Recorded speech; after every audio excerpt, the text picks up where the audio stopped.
what do we do? What do you say to someone who's just too scared to move that needle forward, even though they know this is the right move? Yeah, so you have one of two options. You can go old school, or you can go Easton University. In this particular case, because I wasn't there side by side with you through the entire conversation, you might only have old school. I don't know. And what I mean by old school is this. You can call her and say, hey, we really need to get this in. It would really mean a lot to me. It would really mean a lot to the company. Or, we really need to get this in. It would really mean a lot to me. It would really mean a lot to the company. If you can get it in by this date, we're going to do something special for you. It's XYZ. Here's the problem with that. Okay? Once you pull the trigger on that offer, you have to be okay with this. That they're going to still expect that offer in January. They're still going to expect that offer in February and March, right? It's just the way the world works. Life isn't fair. Once I give you a discount, I've now set the bottom negotiation price to that price, okay? So they realize it. As much as you say it's never going to come back, it doesn't come back. When you said, let's talk about the Easton University way. When you said, okay, this is an on-premise installation, there's no compelling event, it's not like their telephony is down. I believe this is telephony, if I heard you correctly. It's not like their systems are down. Okay, it's operable right now. When you said they need the features that we offer, can you unpack that for me? Can you walk me through that a little bit?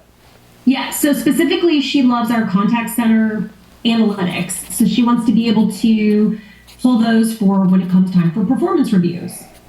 So one of my I'm drafting an email now because she didn't call when I left a voicemail earlier. So I was drafting an email to, throw that back out like, hey, let's get this in now so that you have 2 months to get implemented by the end of the year, and you'll be ready to go for those performance reviews come January when, you need to do it, whatever. I'll be a little bit better than that. But that was the big thing, is they want those analytics. So I'm thinking, why not make a fresh start? Your fiscal year starts in January. Let's just start the year off on the right foot, and let's sign now, because you're going to need a couple of months to port these numbers over and get everybody up to speed. I like it. Okay, and that might be all you have to go with right now, and that's fine. As you draft this email, I want you to look at the Power Email example. Okay, you can find it on the portal. Yeah, I've got it. Okay, good. Current situation, capabilities needed, next steps. Yep. And you might want to try and reel back with this one and get here with this account, but for sure moving forward. Okay, I realize your contact center analytics are awesome, all right? But nobody buys contact center analytics. They buy the outcome. So what I would like you to do, and maybe have another conversation with her, is just say, hey, I've got a couple ideas I wanted to get your opinion on. Right? Oh yeah, hey, what's going on? So on that deal that we were talking about, when you were talking about the contact center analytics and performance reviews, it's interesting because I was just doing a summit with some of my colleagues, and this same subject of performance reviews came up. Can you kind of walk me through your reasons for having these analytics for performance reviews? Yeah, absolutely. So the reason why I want the analytics for the performance reviews is I want to be able to correct the people that are off track, and I'm putting words in her mouth, but they're going to be close to this. I want to be able to correct the people that are off, that have one foot on the bus, and you can even say this, you can even suggest this. She's like, what do you mean? Here's what I mean. Typically when we reach out to customers and they've got call centers going on, those call center people fall into 3 buckets, okay? Let's call it 2 to 7% of the workforce, both feet on the bus, they're firing on all cylinders, they're your OG top performers, they're your rock stars, they're your quarterbacks, they're doing great, okay? Then you have the second smallest group is about 20 to 22% of your call center workforce. They got one foot on the bus at best, another foot or maybe a foot and a half off the bus. They're phoning it in. Hate to use that pun for call centers, which by the way, you guys can tell I know enough about call centers to be dangerous. Spent a lot of time consulting with a lot of call centers. So what I'm telling you is facts. About 20% is literally phoning it in. They're, thank you for calling, right? Their analytics are terrible. Their reporting is terrible. Okay, I mean, if you looked at their performance, it's terrible. Okay, then you have this huge section in the middle, which equates to about 70% of your workforce. They could go either way.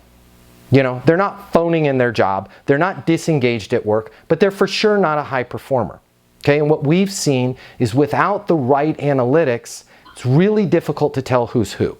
And here's the risk, and here's why I wanted to bring this up with you as we enter into the month of November, is this, okay?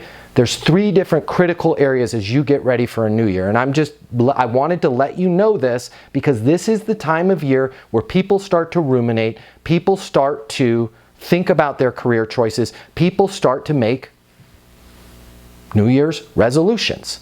And the last thing you want is one of those rock stars, 2 to 3% of your organization, that's doing 45 to 60% of the work, that is responsible for essentially 100% of the positive reviews, essential for all of the goals that you're hitting at target, under target, ahead of schedule, under budget.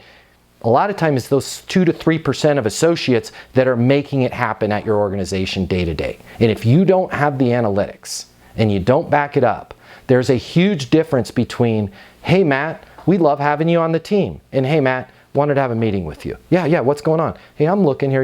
I just want to let you know you are vital to this organization. You are important to this organization. I wanted to show you 10 things that you did last week that are absolutely what we want to do. I'd like to talk to you about a career advancement program for you, and I'd like you to work with 20 other people in the call center here to show them how you're responding to difficult customers. If you don't have the analytics, if you don't have the reporting, you can't do that. We can't get our arms around that. And the last thing that happens, and this happens a lot of time, and the reason why I wanted to have this conversation with you is those rock stars, the Matts, the Mikes, the Susans, the Jens. I don't know who their names are on your team. I think you probably know.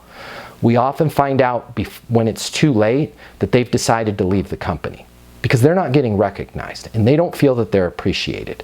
And it's unless you have the analytics, all you can really do is give them high fives. And that's not enough. Now let's talk about the ones that have 1.5 feet off the bus. I'm going to tell you right now the investment to partner with us. If you can figure out who those people are that are actually doing more harm to your organization than good, and give them a gentle nudge to go find a different career path. I hate to be negative, but I want to be your trusted advisor here. Your partnership up with us is going to pay for itself. Why? You've got a ton of payroll going out the door for people that are disengaged. And those people are walking around trying to sell the rest of that call center on why this is a terrible place to work, a horrible job to do, and the people on those other phones are the enemy. Okay? We need to figure out who they are and get them out of here. Unfortunately, because we live in a world that is very litigious, and we can bring HR in here, they'll back me up on this, unless you have spot on data to show that they are not doing their job, it is like moving heaven and earth to get them out of the organization without a wrongful termination. If we can get these reports... 6 months. Thank you, Jay. It'll take 6 months. If we can report this and we can get them on a performance improvement plan right now in November, we can start figuring out who's gone. Not only can we work on getting them off the bus, but we can also work on knowing what those numbers are, because HR is going to have to do what? Replace those associates with new associates. And in today's world, the hardest thing for you to do is to find top-tier talent. So I just wanted to make sure that you're aware of all of this. And I realize I'm giving you a long-winded answer. But this is the phone call that would close that deal about 10 times more skillfully, more effectively, and more impactfully than the phone call that says, hey, I gotta close this, my boss wants this closed, we want this closed, if I can do something special for you, can we close it before the end of the year? One, hey, you're giving me something nice, which is actually gonna devalue my confidence in your solution, because at every bit you lower your price is less confidence I'm gonna have. I'm not saying it doesn't make it more attractive, but it's less confident, okay? The other one is, I'm calling you to help. And don't say this to them, but the other talk track is you're calling to help save them from themselves. You're making them aware that your contact center analytics is what's going to help them keep their rock stars, what's going to help them develop the middle of the road employees in an upward direction, and get the people that are trying to actively sell the rest of the company on why this is a terrible place to work, why they should leave, and why the customers they're serving in that call center are the devil. We got to get those people out of there. And we have to know how many of them there are. So I can put on deck, hey, HR, confidential meeting. I want to give you guys a heads up. We're going to need about 17 call center associates. I've also identified Brandon. You guys maybe have seen Brandon. They call him B Money around here. He's the guy with the Nebraska Cornhuskers bobblehead in his cubicle. That guy is a freaking dynamite rock star. I would like you, we're putting Brandon on a high-speed career development plan. I would like you guys in HR to figure out a way how we can get Brandon involved in the hiring process, because I want to show you his metrics. This is, by the way, from our new dashboard that we got installed in December, okay? These are Brandon's numbers, right? This is what I want. You got to hire 18 people. You get me 4 Brandons out of 18, company's going through the roof, okay? So I suggest you guys, if anything you can do to get Brandon involved in this, you've got my buy-in, okay? I am 100%. So now all of a sudden, you're like, wait a minute, I just sell telephony products, right? That's not sexy and there's nothing broken. Absolutely there's something broken. What's broken is the fact that they're not able to figure out who's a Brandon and who's a Steve that's walking around going, this place sucks. And if they know who Steve is, now they have analytics to document it, okay? This is why we have to slow the sales process down in the beginning to speed up the results in the end. When we don't slow down in the beginning and have conversations like this in the beginning, it's exponentially more difficult in the end, because all we have left to go with is, I want to get this closed, because why? Because my boss wants to get it closed. Because why? Because it's Q4, okay? It's not skillful. But if we can slow, and by the way, rewatch the recording of this. These are the conversations you need to have in the beginning. It's not too late in this deal to have this conversation.